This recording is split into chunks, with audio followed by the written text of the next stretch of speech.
Around the world, nothing seems to bring on controversy like sports, from fans who riot in the streets to the players who are hurt on the field. Or how about the challenges for women athletes earning equal pay, or the treatment of female journalists who cover the games?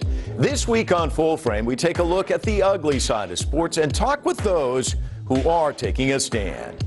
I'm Mike Walter, coming to you from the heart of New York City's Times Square. Let's take it full frame.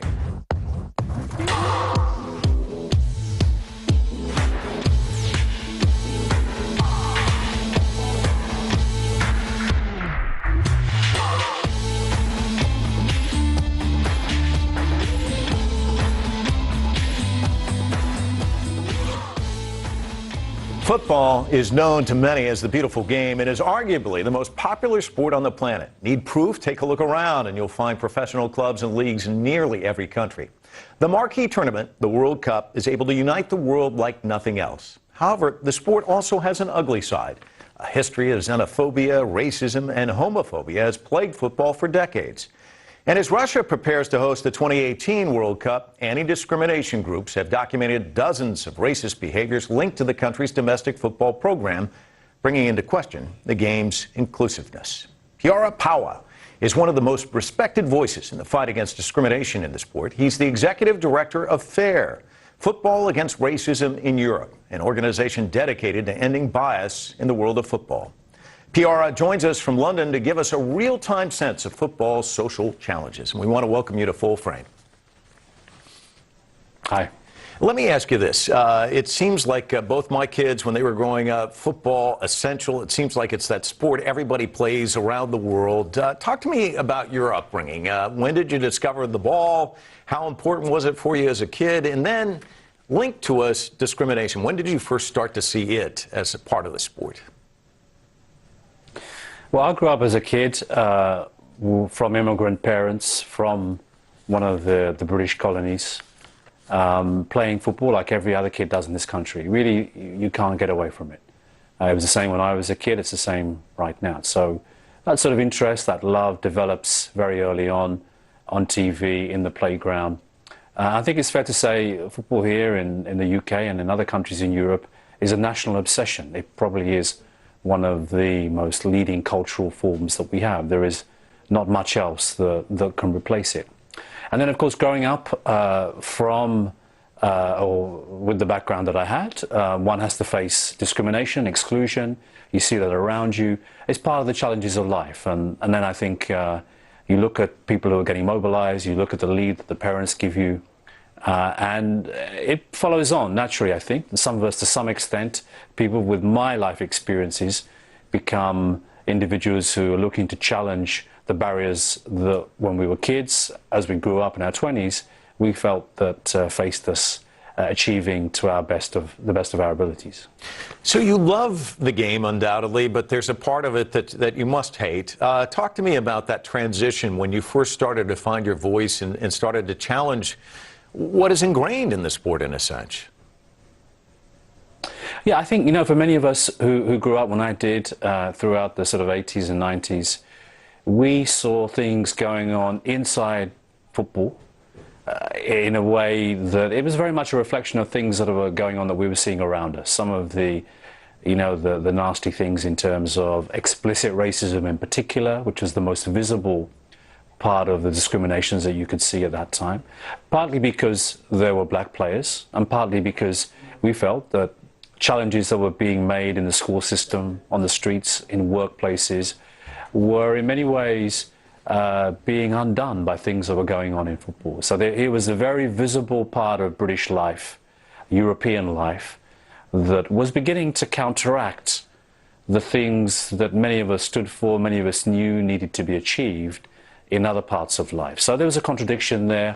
In many ways, it was a place of poison, and I think that's where myself and others got involved to begin to challenge that. Now, for me, it was seeing football as an opportunity, a place that held mass appeal. So if you could change football, you can change other areas. You know that if you can get through to people through football, then you'll be getting across to a large section of the active population. Certainly the active population that may well be involved in hate crimes, hate speech, and so on. So that was my big interest in this area. And in the end, I answered a job call like everybody does nowadays, and got involved in this field 20 odd years ago. Firstly, running an organisation at a UK level called Kick It Out, and then 4 or 5 years ago, moving on to run the FAIR network. Tell us a little bit more about FAIR. You're the executive director there. For people who aren't familiar with it, what are some of the things that you do? Well, essentially, we are a network of organisations that are operating in something like 35 countries across Europe, but also increasingly we now have members in the US, we have members in Latin America, an increasing number of members in Asia.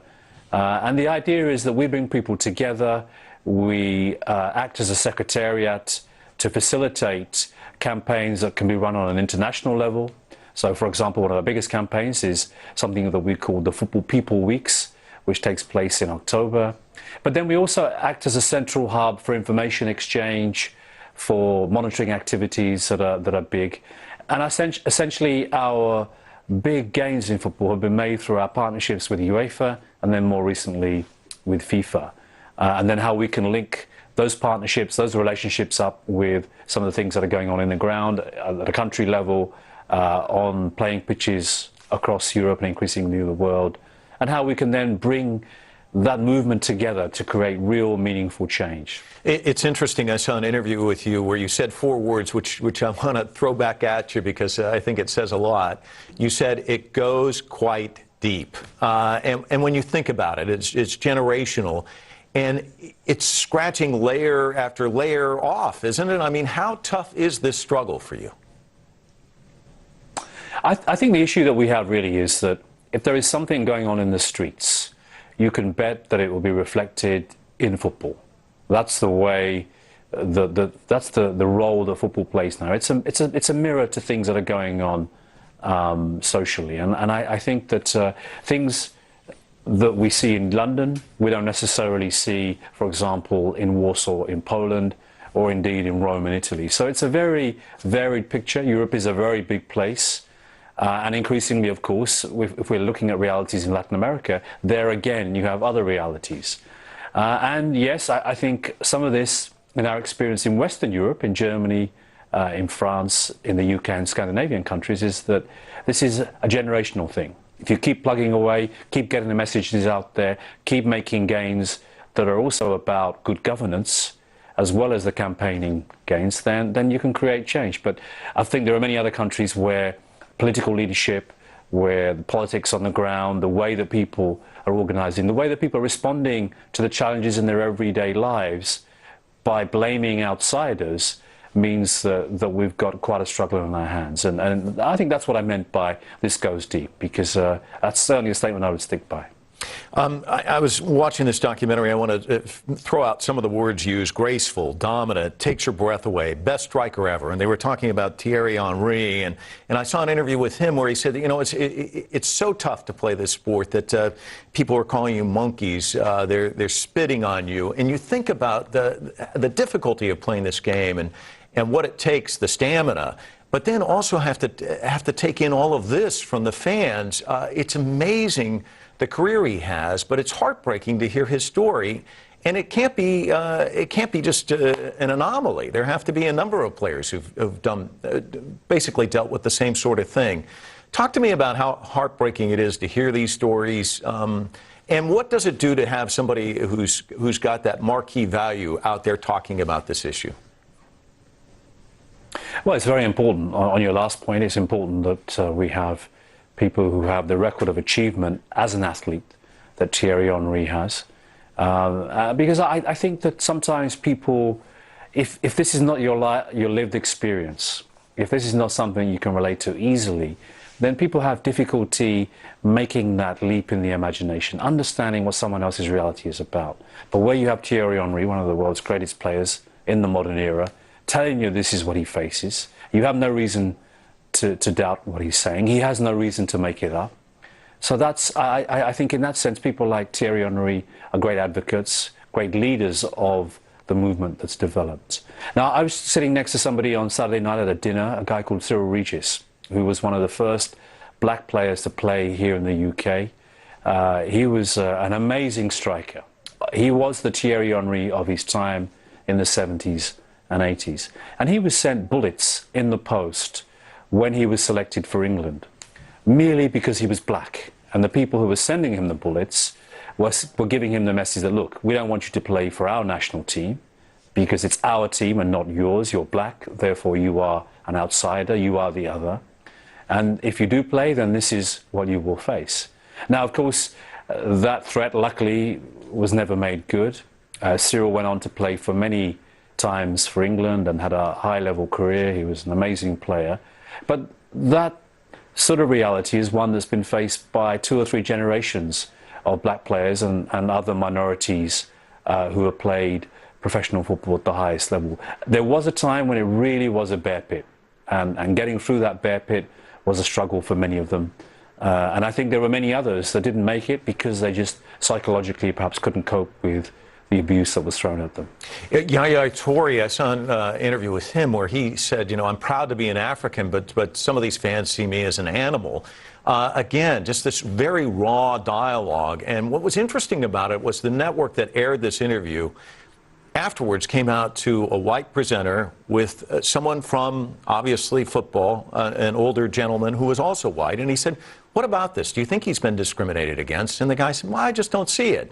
Isn't that part of the problem? I mean, should there be a better representation within the ranks in coaching and leadership where they have the voice, the megaphone, where they can really draw attention to this? Yeah, I think that's a big issue. You know, we have 2 or 3 generations in Europe of players of African heritage. You know, we have a very strong base now of Muslim players playing here. We have a strong base of East Asian players, you know, Japanese players, South Koreans, and others who are respected for their performances on the field of play, for their achievements as athletes. But the opportunities in administration, opportunities to run the game in executive positions, just not available to them. And I think it's the same with coaching. Now, it's incredible that we have 92 professional clubs here in the UK, as one example, and at any given time, you will generally not find more than 3 to 5 of those 92 clubs where the head coach is from an ethnic minority. Now, that is something, you know, that's around 1%, less than 1% of the clubs who are recruiting head coaches that are from an ethnic minority background. And I think that figure tells us a lot. People who are respected on the field of play, trying to get into a role where your main qualification will be your performance as an athlete, just simply being denied those opportunities. And of course, it's also now really very difficult to find, you know, heads of communication, general secretaries, the CEOs, the front of house staff, who are from minority backgrounds. It's changing slowly. There's been a lot of work being done to try to make that happen. But in the end, the people who have the power, the people who are doing the recruiting, just simply are not getting the message at the moment. And that's something I think that we need to see change very, very quickly. Or we begin to let ourselves down. We begin to see the societies in Western Europe are reflecting very differently within one of their biggest cultural assets, football, than they are in other areas of life, and that can't be correct. It's interesting. I want to focus on football, but as a parallel, when you look at the National Basketball Association, Donald Sterling, who was the owner of the LA Clippers, he had a minority coach. Most of his players minority. Once it became apparent he was a racist, they were ready to just say, look, we're not going to play. And that thing resolved itself rather quickly. I mean, the league had to step in. So I think that's why I wanted to bring up this issue. I mean, can you talk to me about the parallels, what the difference is when you do get minorities in management positions and how you can kind of turn things as a result? Yeah, I think the difference is that when you have representation in decision-making positions, then it's possible to respond to a situation very differently, to bring something very different. It's the same way, you know, that we see with women who run corporations, who run entities that are big. Their decision-making often is very different to the decision-making that a man would bring to the entity. And therefore, when an incident like the Sterling incident arises in European football, it's not seen as significant, and it's not seen as something that is worthy of attention or worthy of action in the same way that the NBA acted to kick out Donald Sterling. And I think that also then filters down to players. You know, we have very well-regarded black athletes, of course, but there simply isn't that level of awareness where people think that they can change the status quo to the extent where if a Sterling happens, that their response will dictate change. They feel that they would be wasting their time, that they would be creating enemies, that in the end would have a destabilizing impact on their career. Why does the sport attract the haters? I think that's a good question, and it's something that I get asked a lot from people who aren't embedded in the European tradition of football, which is that it's traditionally everywhere in Europe it's been a sport for the common people. It's been a sport for the working people, the working masses. If you take the UK as a good example, you know, it's often the case that the factory worker would go to work 5.5 days a week, and then Saturday afternoon he would be venting off steam, and it was always a he. There weren't very many women involved until recently, venting steam, letting off tensions at a football match on a Saturday afternoon. And there's nothing wrong with that. You know, those are the legitimate roots of this sport. But then I think alongside that, when societies began to change, football didn't change, its supporters didn't change, the administrators didn't grasp the nettle early enough. And so there has been this almost sort of embedded feature of football, part of which in many areas of Europe has been that it's a good showcase for the far right, it's a good showcase for hatred, it's a good place to vent your personal prejudices in a very public way. PR, we're just about out of time, but I have to ask you, somebody watching this interview at home, if they want to get involved, how do they do that with FAIR? It's very simple. Follow us through our social networks.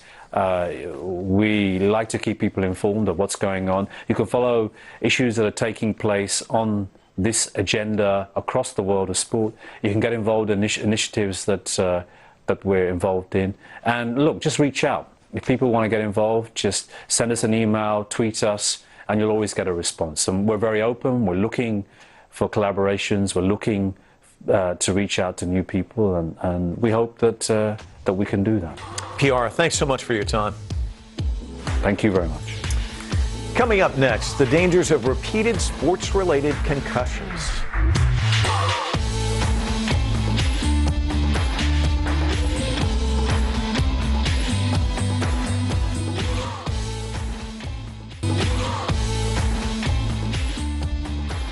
Some athletes believe that physical injuries are simply part of the game, and that may be true, but the long-term effects of more severe injuries, like concussions, have yet to be fully understood. As athletes continue to put their bodies on the line, playing sports they love, the need for further research about the long-term effects and risks of concussions is vital for the survival of competitive sports and, more importantly, its players. Dr. Tina Shetty sees the ugly side of these severe injuries firsthand. She's a neurologist who treats concussions at the Hospital for Special Surgery in New York. She specializes in sports neurology, concussions, and neuromuscular diseases. She's both the neurologist for the New York Mets baseball team and works as a consultant for the New York Giants American football team. Dr. Shetty is joining us now. Welcome to Full Frame. Thank you very much. I'm delighted to be here. I don't suppose a young child wakes up one morning and goes running off to the breakfast table and screams, "Mom, Dad, I'm going to be a neurologist." So I want to know, when did you first decide this was your passion and you wanted to pursue it? I became very interested in the brain after attending medical school. It is really the most complex of our organs compared to the heart or the liver or the lungs or the kidneys. The brain is really the control panel for the rest of the body, meaning it controls motor, sensory function, gait, balance, reflexes, but it also contains our emotions and controls our mood. The intersection of those two was very compelling to me, and there's so much that remains undefined about the brain. There's so much that we have yet to understand. I was really drawn to this as a specialty. It's interesting, a few years back, I was up on the roof putting up the Christmas lights, fell off the ladder, came in and said, oh, I fell off the ladder. And then I think it was a few minutes later came to my wife and I said, oh, I fell off the ladder. And then she started to realize there was something wrong and it ended up in the ER and they said, well, you've had a mild concussion. So I kind of get it. You know, I mean, I understand, but I don't know that I would have thought, well, I've had a serious head injury. So how many athletes kind of were like I was, where it's, you know, because that's one of the symptoms, isn't it? It is, and that is unusually common. That's for two reasons. One, which is that the onset of symptoms can be delayed. They don't always happen immediately after the forceful blow to the head. The second reason is that many people don't recognize the signs and symptoms of concussion because they're quite variable. They can be headache, they can be head pressure, they could be repetition of words or lack of memory in the example that you just described. It could be visual changes. A patient could complain of sensitivity to light or to noise. They may have balance difficulties. They may report mood or concentration difficulties. We mentioned problems in memory. And they may also have disturbances in their sleep. I was just kind of foggy, but I guess this gets back to kind of our knowledge base, which has increased over time. I think back to athletes playing a sport like football back in the 50s and 60s. I could probably have a concussion, say something like this, and still get sent out the next series of downs, right? I mean, how has it changed, would you say, from back in the day to today? Fortunately, there's been quite an evolution in guidelines. So there still, unfortunately, are players, athletes, coaches, parents who believe that a brain injury is something to be toughed out. Unfortunately, the reality that we're increasingly recognizing is that one really has to be evaluated by a trained medical professional who understands concussion before being cleared to return to play. There's a concussion protocol now, right? There is. There are concussion protocols which are utilized by professional teams and high school teams and should really be utilized by any team in which youth or otherwise is playing sports. Let me ask you this question, because it just came top of mind today as I was walking in. You know, you walk through Times Square, they've got the ticker up there, and I saw that one of the coaches, NFL coaches for the Cardinals, said that he's fearful that moms don't want their kids playing football anymore because of all of the press about this. What would you say to moms who are watching this with kids? I would say that there is some hysteria that exists in the media today, and that does concern me as a physician. We want to be preoccupied with the science rather than media distortion of the reality. I think if media has drawn out more interest in this issue, research and education must follow. So there's a lot of scientific advancement that needs to happen. At Hospital for Special Surgery, I'm leading a research effort which is trying to identify objective biomarkers both in the brain and on imaging, for example, MRI, which helps us to better diagnose concussions and also better prognosticate concussions and tells us when someone should really be ready to return to play or not. So we went from a stage where everybody laughed about this and it was, oh, he got his bell wrong or that sort of thing, to a stage where you've got a player like Junior Seau where there was a lot of attention on. So how do you strike that balance where you kind of end up in the middle, where it's not laughed at and yet it's not hysteria, but it's more measured? Some caution needs to be exercised. So anytime there is a forceful blow to the head that results in this pattern of neurological symptoms, which we talked about, that player needs to be removed from play. They need a medical investigation before they're cleared to return to a situation in which they could theoretically have a subsequent head injury. There is a danger that exists from having two successive head injuries that are in close succession. So that's one thing we're concerned about. Having said that, we really need to better understand this condition. The media has paid a lot of attention to players like Junior Seau and this disease known as CTE, or chronic traumatic encephalopathy. This is a chronic neurodegenerative condition. It is not well understood. We as physicians don't know how many blows to the head are necessary to produce this. We don't know what severity of those blows. We don't know what role subconcussive head impacts play in the eventual development of this condition. The condition itself is problematic because it can only be diagnosed post-mortem or on autopsy when we see an abnormal accumulation of a protein called tau in the brain. So we really need to understand this condition better with science at this time. It's interesting, though, when you know, athletes, professional athletes, and you probably know this better than anybody else, their love for the game is just off the charts. An athlete comes to a doctor and has had his knee torn up 2 or 3 times, and the doctor says, look, it's curtains, you're done, you can't play anymore. They know that because they're not as mobile. But if you get banged around in the head, it's a much tougher sell, isn't it? So talk to me about athletes coming to grips with this, because it's not something where you've got cut marks where you can actually identify. Exactly. There's oftentimes no bruising in mild traumatic brain injury. There's no laceration. And even on an MRI, there may be no hemorrhage or abnormality that is detectable on a routine brain MRI. This is an invisible injury. And that's really the irony, because the brain is such an important organ for all of us, yet this injury is invisible. So we have to be well educated about what the signs and symptoms are and what to do if someone has a forceful blow to their head.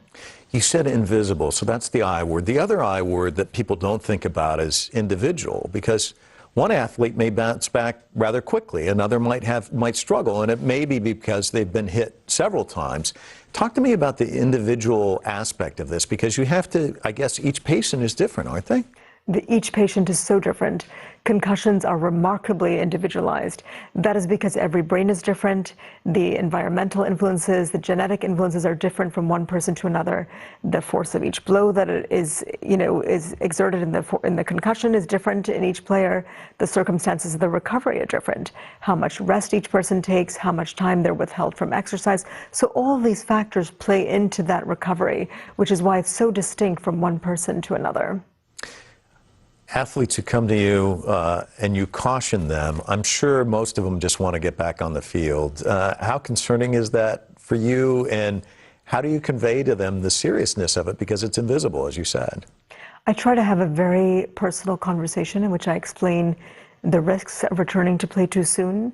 I explain the potential long-term consequences, again, without raising hysteria, because I want to be very realistic about what we understand and what we believe the prognosis is. We believe that people can have a fine prognosis if they're treated on time and if they're only returned to play when we actually believe they're medically safe to return to play. I do spend a long time counseling patients and explaining why it is that we're withholding them from play for some period of time. And then, of course, you know, when you're an athlete, there's always someone right behind you who wants to take that job too, which is most people can take a few days off work, they come back, that spot's still there for them, but the team continues to play. So that's another dynamic, isn't it? It is. It's a very good point, and that's where it comes down to, this is your body and your brain and your health, and you have to protect that first and foremost. Because when you walk away from the game, you still have the rest of your life. You only get one brain. Exactly. So what about kids, though? I think about kids are in their formative stage, and they're in high school, and they're still maturing and growing.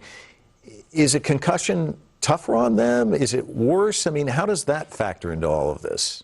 We believe that children and adolescents are, in fact, particularly vulnerable to concussion. That's because of several different reasons, as far as we understand. They have a thinner skull, their brains have different degrees of myelination, they have a greater head-to-body ratio, and they're still developing. So their brains are more vulnerable. We find that children and adolescents are much more symptomatic than adults when it comes to concussion. And also, they think they're invincible even more so than the athletes in their 20s or 30s, right?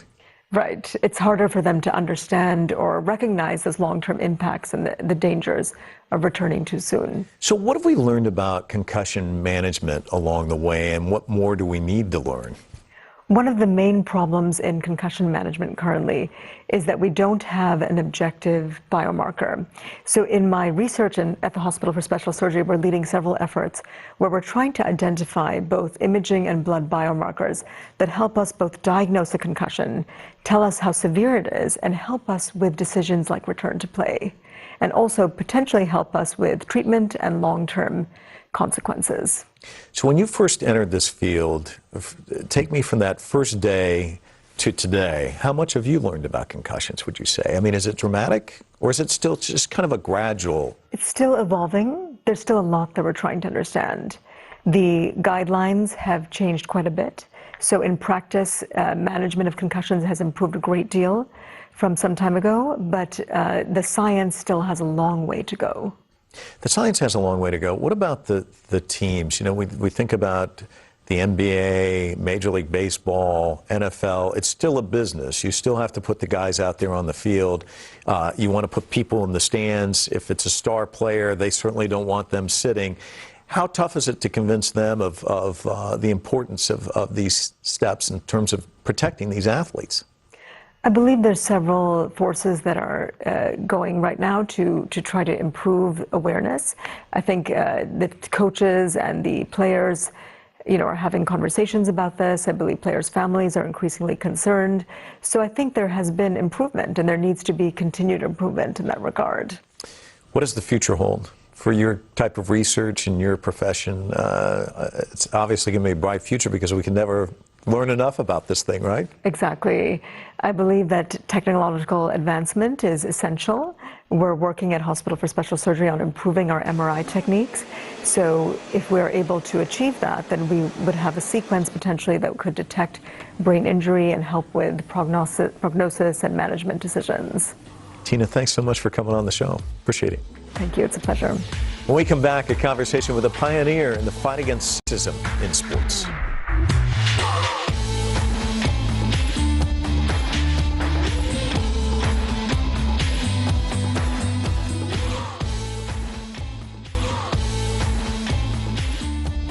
Chances are you won't recognize the name Melissa Lutke, but you should. In 1977, she took on a titan, the U.S. Major League Baseball Commissioner Bowie Kuhn. That's because he denied her access that her press credential clearly authorized her to have, preventing her from interviewing players in the team's locker rooms. As a result, in 1978, Lutke made history when she won a federal lawsuit contending that Major League Baseball's media policy amounted to unequal access for women reporters. The case garnered global attention with headlines like Babes in Boyland, Battle of the Sexes Invades Sports Locker Rooms, and How Far Does Equality Go? The landmark case was the beginning of a revolution in the fight for women's equal rights as sports reporters, a fight that is still going on today. Melissa Lutke is an author and award-winning journalist. She's reported for Sports Illustrated, CBS News, and Time Magazine. Melissa has won the Front Page Award from the Newswomen's Club of New York, the Mary Garber Pioneer Award from the Association of Women in Sports Media, and the Yankee Quill Award for Lifetime Achievement, citing her distinguished history of fighting for equal opportunities for women sports writers. Here today in our studio is Melissa Lutke. Welcome to Full Frame. And I am so pleased to be here. 40 years goes by and you kind of think that you're out in your rocking chair and people have forgotten sort of what you went through and what you did. And so I'm delighted to have a chance to kind of bring it to a younger audience. Well, and we'll get there in just a minute. Yeah. But talk to me about your upbringing, because back when you broke into this, in fact, I think I've heard you talk about this, that Frank Gifford said to you, you know a lot about sports for being a girl or whatever. I mean, there was this kind of this belief system that, oh, women can't cover men's sports. So talk to me about your upbringing. I mean, did you have a love affair with sports from a young age? It's funny, we'll get to Frank at the end of it, but the only reason that Frank was able to say that to me is because of my upbringing. And that was two parents who never considered that because their first 2 of 5 children were girls, that they shouldn't be as engaged in getting them to know about sports and participate in sports as if they had had sons to start with. So from a very early age, I went on road trips with my dad, to football stadiums. He taught at UMass at the time, University of Massachusetts. And we would get in the car and take the road trips, and we'd be at Holy Cross and Harvard and all the places that they went. So I learned football early. From my mother, I learned baseball. She had grown up going to Fenway Park with her father. She was a designated daughter in that family who had accompanied him to the park. And literally, I have a letter that my grandfather wrote on the day I was born. I was born in Iowa. My parents had moved out there. Her family was on the East Coast. And my grandfather wrote a letter, typed a 1-page or 2-page letter to her a couple days after my birth. He spelled my name wrong. He was delighted that I had been born, he said. But you don't get very far in the letter until there's a solid paragraph in which he talks to her inning by inning about the doubleheader that the Red Sox and the Yankees had just played. And I could tell you what happens in almost every inning. And the good news is that the Red Sox won both of those games. And he just couldn't wait to share the news with his Jeannie, who had been at Fenway Park with him all those years. So there was something in my parents' just, DNA that was really about this notion that sports belongs to everyone. It's part of what a family does together. And so from a very early age, I not only went to games and learned what fourth downs were and, what clipping was and all of that, but I could use the language. Now, that's the key thing, Mike. You're someone who travels in words. If you can speak the talk and walk the walk, you'll walk the walk in sports. So when I, at the age of 21, I believe, or 22, had the opportunity, just a serendipitous moment of sitting across the table from Frank Gifford one evening, he and I talked sports for 2 hours. And at the end of it, he said to me, "For a girl, you knew a lot about sports." To this day, it's the most precious thing anyone has ever said to me, because he didn't stop there. He said, "If you'd ever come to New York," he said, "and you'd like to meet people over at ABC Sports," he said, "I'd be happy to introduce you." So that next day, I had no intention of going to New York. I'd never been to New York on my own before. I planned a road trip of my own to New York, and that's when my sports writing career began. Amazing. And probably growing up, as much as you love sports, I'm not sure as a little girl, though, you would think, maybe I'll be a sports writer one day. Never did. Never occurred to me. I never studied journalism, never worked for a college paper. In college, I did participate in sports. I was on the basketball team. I played tennis. I went to Wellesley College, which is a women's school, women's college, and I ended up rowing. That became a pivotal moment for me, because little did I know it at the time, but we in 1972 became the first intercollegiate team to row for Wellesley College. Before that, we'd had these big barge-like boats where they were made for women. You couldn't tip over, right? And you couldn't race them competitively. They were made specifically for Wellesley College. And that's what women had always rowed in Wellesley College, until one day an actual racing shell arrived at the dock. It was a 4.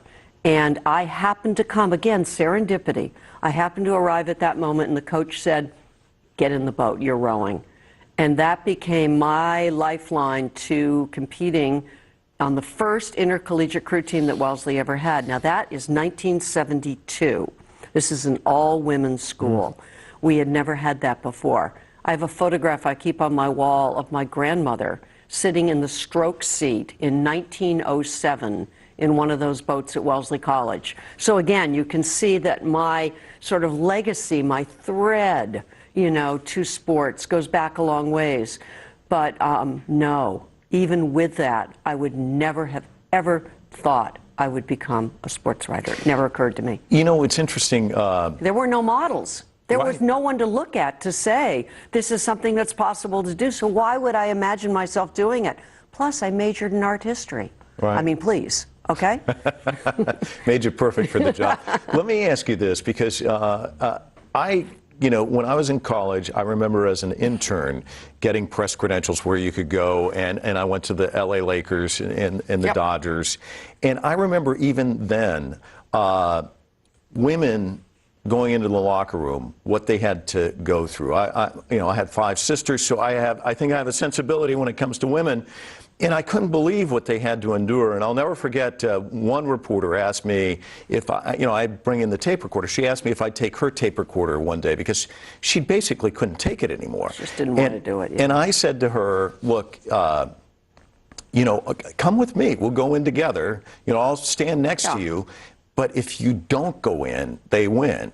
And that's the piece that I think people miss, that day in and day out, you had to go in and suffer through the abuse. And there was abuse. I mean, talk to me about some of the stuff you had to endure. Well, I'm not going to go into too many instances. They're pretty generic stories by now, of crude remarks that are made, of men intentionally coming up without their towels, which is very easy to put a towel around you. So it's an intentional act when you decide that you're not going to. That has happened to any number of women. We can meet as a group, us from back in those days, and tell any number of stories about either, one jokester coming up to another player and pulling his towel off when he's being interviewed, by a woman. There were, a cake that was once displayed, in a locker room in the shape of a penis, with a sign for women only. So these were the kind of things we put up with. I often said that, you know, you had to to be a sports writer, you had to know the culture of sports, be able to speak the language of sports, to feel comfortable in that role. But once you got into the locker room, you had to understand the culture of the locker room. You had to listen carefully enough to understand the way that ball players interact with each other. That can be crude. That can be disarming. They can be mean to each other and cutting to each other. So I think that if you're in that space, you have to understand that that's an environment that isn't one that you control. The only place you control is when they go over the line. Lisa Olson found that line in the locker room of the New England Patriots when they said and did things to her that were, as Christine Brennan, a great sports writer today, said, if they'd done it on the street, they would have been arrested. And so that's where it gets to the point where the woman you mentioned with the tape recorder, you know, she may have experienced something in the locker room that she felt was over the line, but didn't quite know how to deal with it. And her way of dealing with it was to say, that traumatized me, I'm not going in again. Lisa Olson ended up suing and taking them to court. But what happened? Lisa Olson ended up having to move to Australia, because she had to get away from tires being slashed, the owner of the Patriots literally calling her a bitch. You know, her phone number, you know, people calling her, degrading things said about her. She was the victim of it. She wasn't the person who did it. So, of course, we have those instances. But, you know, the reason we don't hear about it so much, Mike, the reason your introduction begins with, you probably haven't heard of this person or this issue, is because women understand that that comes with the territory, and often as not, you're not going to face that. So there are going to be days and weeks and months that go by when you're not going to be facing abuse. And then one day, one person, that's all it takes, you know, the bully in the classroom. It doesn't mean that everyone's that way, and they aren't. So I wouldn't paint a picture of saying that every locker room is that way, every player is that way. They certainly aren't. But it's interesting, one of the key things that people talk about when they talk about athletes is that mental toughness. What they don't talk about, the female sports writer, is the mental toughness to be able to deal with that on a daily basis, do your job.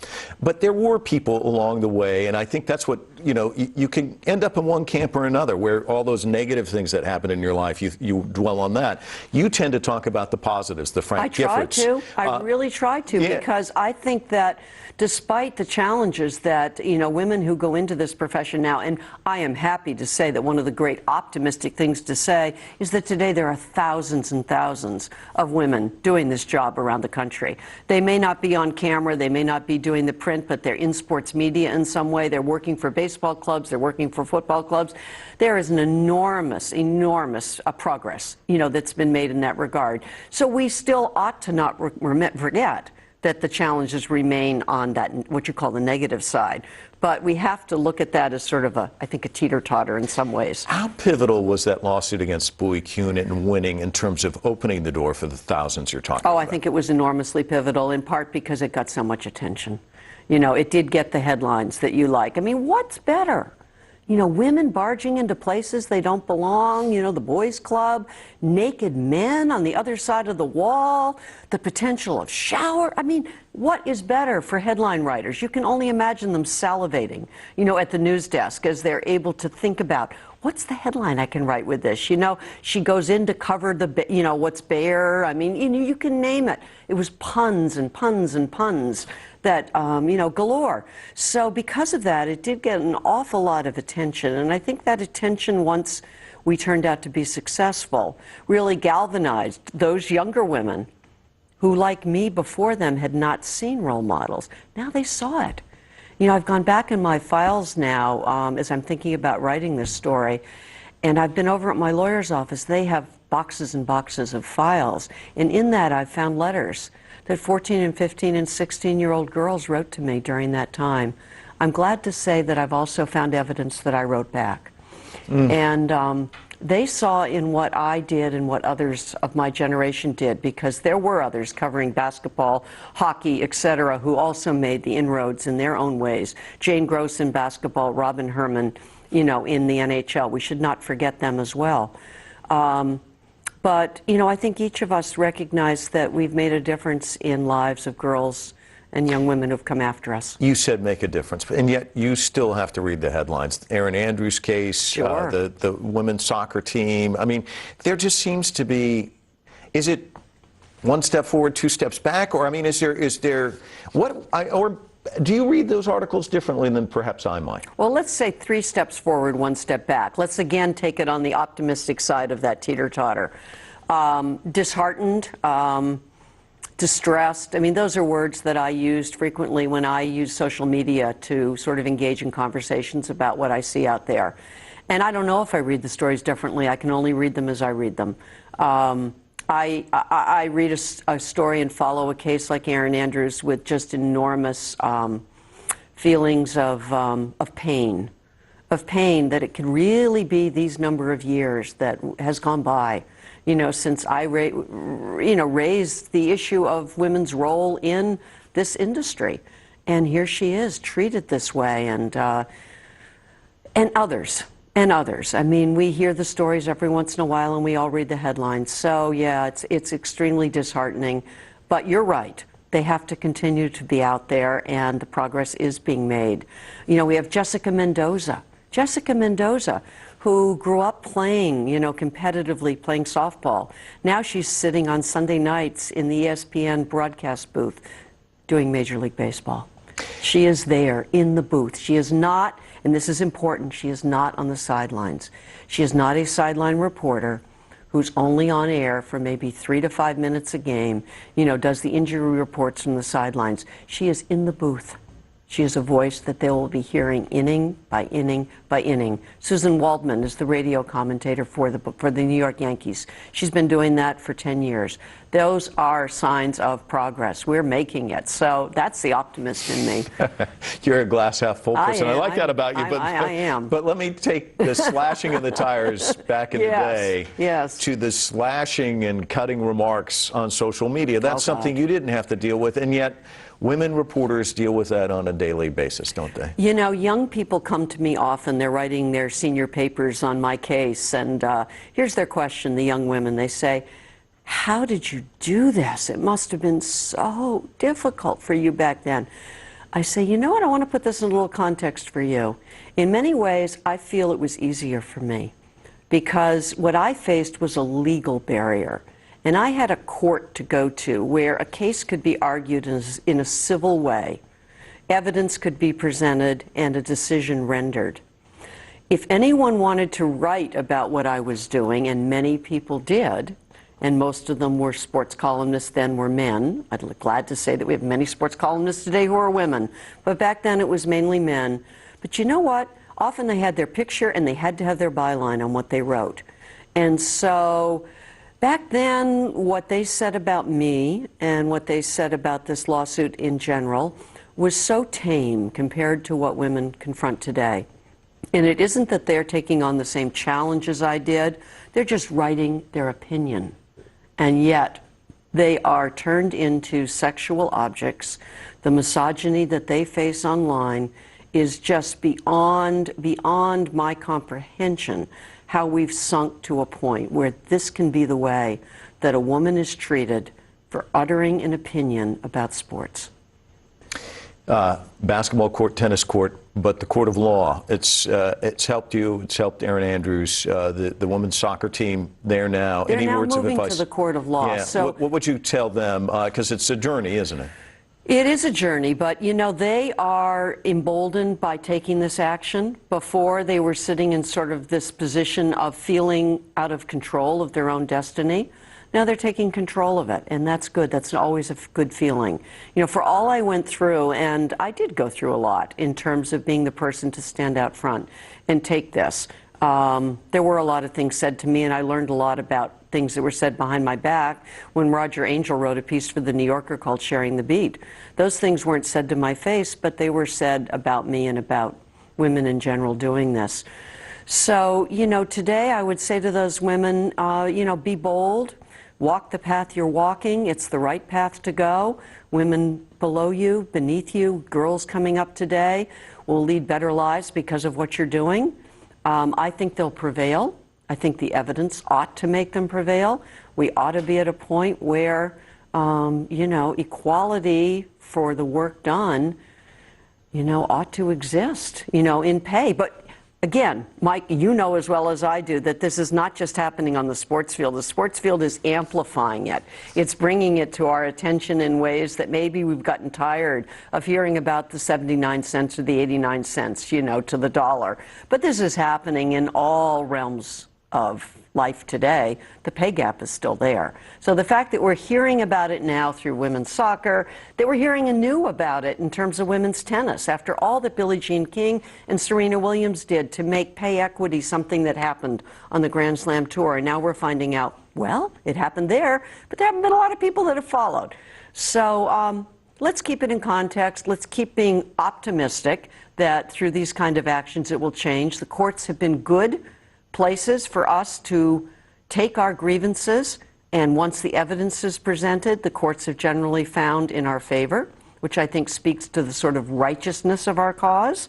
They're using their muscle, and women should use their muscle. They're using it on the fields, and now it's good to see them using it in the courts again. Well, clearly you have as well, and it's been a delight talking to you. Thanks so much for coming in. Well, thank you. As we've been discussing, access isn't the only obstacle women face in the sports world. Members of the U.S. women's soccer team made global headlines this year when they filed a wage discrimination complaint against U.S. soccer. The argument was simple. Their salaries are vastly unfair compared to their male counterparts. This is what has them fuming. They make less, but they generate far more revenue for the organization than the men's team. As full-frame contributor Sandra Hughes found out, economic disparity has a long history in women's professional sports, but female athletes are taking a firm stance against this ugly side of professional sports.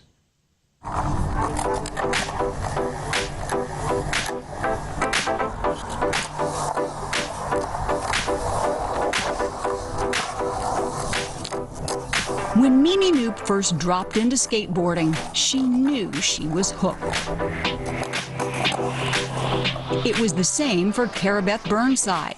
But back in the 1970s and 80s in the U.S., when males dominated the sport, girls on skateboards weren't always welcome riders.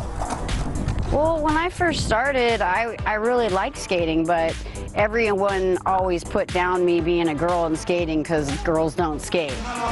Mimi Knoop is dropping in. Knoop and Burnside proved that wrong. They both went on to become professional skateboarders and win at the annual X Games shown on American sports television.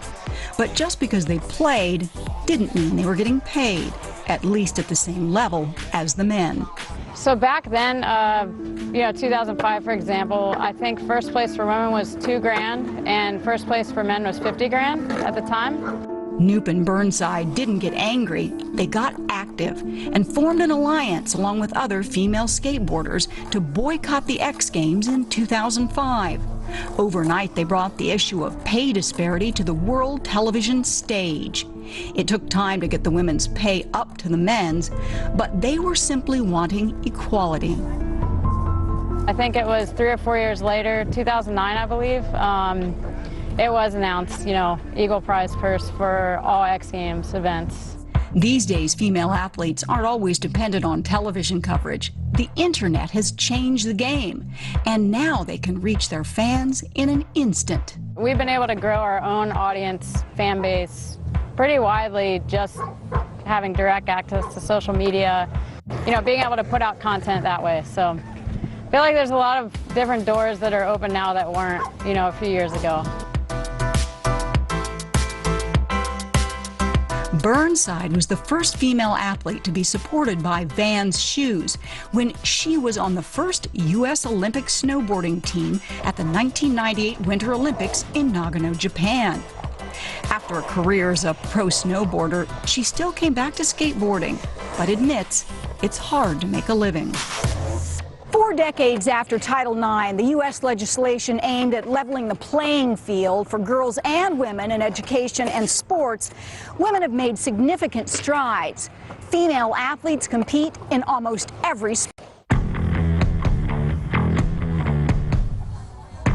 Professional women's beach volleyball star Gina Urango may take home the same as her male counterparts when she wins, but she's appalled that the U.S. women's soccer professionals don't. I think they totally have a right to ask. I mean, you look at the money that they bring in. Being a feminist doesn't mean that women should have more rights than men. It means that we should have equal rights.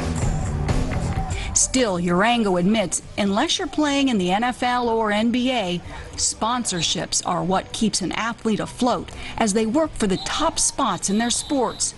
But that doesn't mean little girls shouldn't keep their dreams alive. I think that's so important for women coming up or girls coming up, is you have to do what you love and find out what you love, and it helps find your identity. And I don't know, I just really hope that as this conversation broadens, that the opportunities are even bigger for women than they already are, and that these girls coming up can really take advantage of everything that comes their way. As girls and women spike and grind and create their own paths to success as athletes. For Full Frame, this is Sandra Hughes in San Diego, California. That's it for this week. Join the conversation with us on social media. We are CCTV America on Twitter, Facebook, and YouTube. And now you can watch Full Frame on our mobile app, available worldwide on any smartphone for free. Get the latest news, headlines, and connect to us on Facebook, Twitter, YouTube, and Weibo. Search CCTV America on your app store to download today.